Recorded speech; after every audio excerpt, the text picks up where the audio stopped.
ठीक आहे सर आम्ही 1000 लोकांची साई देतो. 1000 लोक घेऊन येऊ का उच्चला पोलीस स्टेशनला? आम्ही जर खोटं असलं तर आम्ही 1000 लोक असं नाही. आता मी निर्णय दिला, बैठक झाली, बैठकीमध्ये यांना सांगितलं 72 तासामध्ये मला लेखी अहवाल पाहिजे. जर तसं मी सांगितल्यानंतर मग पुजाऱ्यांना धमकायला पोलिसांनी कशाला द्यायला पाहिजे? म्हणजे पालकमंत्र्यांसमोर तुम्ही परत तक्रारदारावर धमक्या देत आहेत, म्हणजे तुमचा इन्व्हॉल्वमेंट आहे का काही? नाही.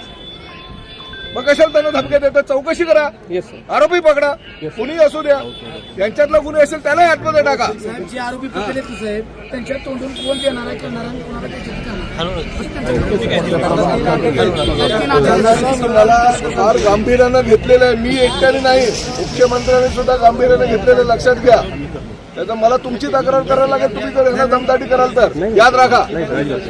पुढे 2